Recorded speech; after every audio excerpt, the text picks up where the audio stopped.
Hello everyone అందరికీ నమస్తే. నేను సుపర్ణ. సుపర్ణ ఫ్లేవర్స్‌కి అందరికీ స్వాగతం. ఈరోజు మన రెసిపీ వచ్చేసి కాకరకాయ కూర. కూర ఫ్రైయా అనేది మీరు ఈ వీడియో చూసిన తర్వాత చెప్పాలి. అబ్బో! కాకరకాయ కూర అనకండి. అబ్బా! కాకరకాయ కూర అనేలా ఉంటుందిది.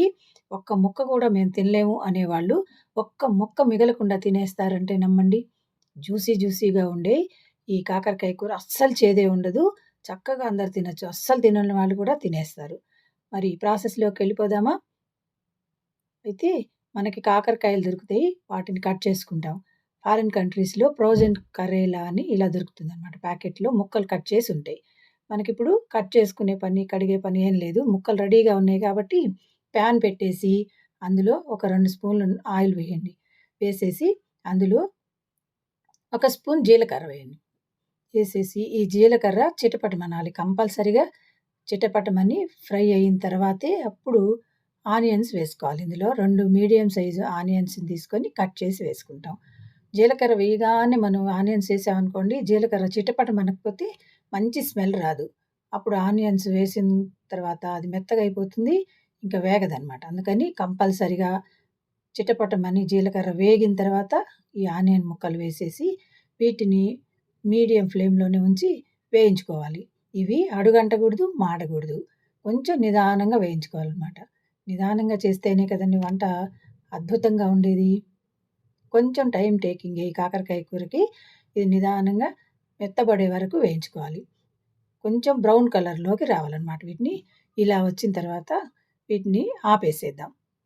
ఆపేసి ఇది కొంచెం వేడిగా ఉంటుంది గదా! ఇప్పుడు ఇందులో ఒక పావు స్పూన్ పసుపేసేయండి. వేసేసి కలిపేస్తే ఈ వేడికి పసుపు పచ్చిదనం పోయి పచ్చి వాసన రాకుండా ఉంటుంది. ఇప్పుడు దీన్ని కలిపేసి దీన్ని చల్లారిన తర్వాత మిక్సీ జార్‌లోకి తీసేసుకోవాలి.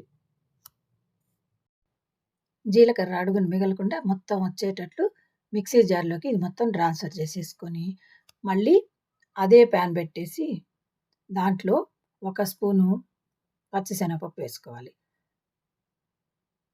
ఒక స్పూను మినపప్పు కూడా వేయాలి. ఈ 2 మంచి కలర్ వచ్చి, మంచి స్మెల్ వచ్చే వరకు వేయించుకోవాలి.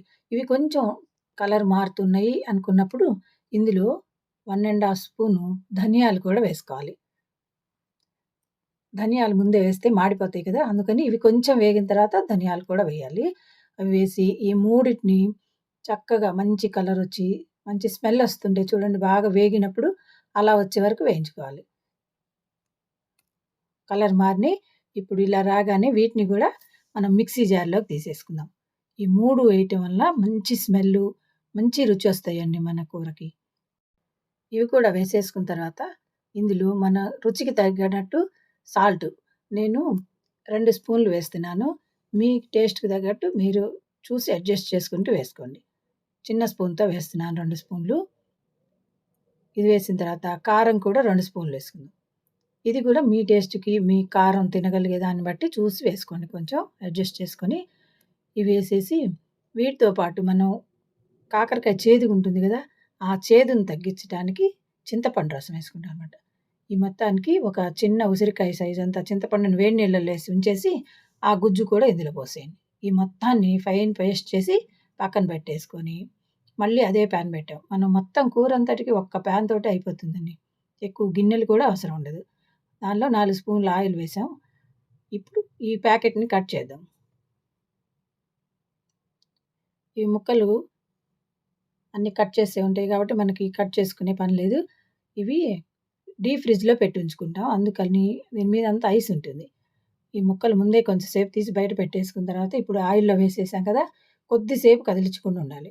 ఐస్‌లో మెత్తగా ఉంటాయి కొంచెం. ఐస్ కరిగేదాకా కొంచెం సేపు వెయిట్ చేసి, ఇప్పుడు కొంచెం నిదానంగా కలుపుతుంటే ముక్కలు చెదిరిపోకుండా ఇవి ఫ్రై అవుతాయన్నమాట. మనం మామూలుగా కట్ చేసుకునేటప్పుడైతే కొంచెం ఒక హాఫ్ ఇంచ్ ముక్కలు కట్ చేసుకోవాలండి. ఇవైతే త్వరగా మాడతాయి. పల్చగా ఉన్నాయి కదా! ఆల్రెడీ కట్ చేసి ఉంచారు కాబట్టి మనం ఏం చేయలేం వీటిని. మనం కాయలు కట్ చేసుకునేటప్పుడైతే అలా ఒక హాఫ్ ఇంచ్ ముక్కలు కట్ చేసుకోండి. ఇవి సన్నని సెగ మీదే అడుగంటకుండా, మాడకుండా ఫ్లేమ్ మీడియంలోనే ఉంచి ఇలా వేయించుకుంటూ ఉండాలి. కొంచెం టైం పడుతుంది. దీనికి నూనె కూడా పడుతుందండి కొంచెం. కాకరకాయకి ఆయిల్ వేస్తేనే రుచిగా ఉంటుంది. నిదానంగా వేయించుకోవాలి. ఇది ఇలా వేగటానికి ఒక 20 మినిట్స్ పడుతుందండి. చక్కగా బ్రౌన్ కలర్ వచ్చే వరకు వేయించేసి, స్టవ్ ఆఫ్ చేసేసి అందులో అడుగున ఆయిల్ మిగిలుంటుంది. ఆ ఆయిల్ అంతా చిన్న కప్పులోకి వంచేసుకోండి. ఇవి పూర్తిగా చల్లారిన తర్వాత ఇప్పుడు మనం మిక్సీ పట్టుకున్నాం గదా! ఈ ఆనియన్ పేస్ట్‌ని అది ముక్కల్లోకి ఇలా పెట్టాలి.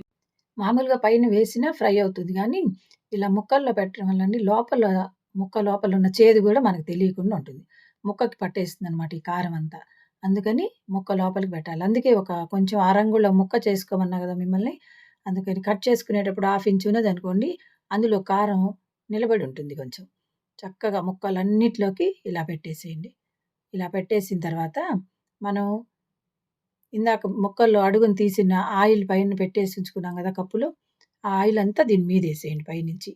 ఆయిలు పేస్ట్‌కి పడుతుంది కొంచెం. అందుకని పైనుంచి ఏస్తామనమాట. ఏసేసి ఒక 2 మినిట్స్ ఆగండి.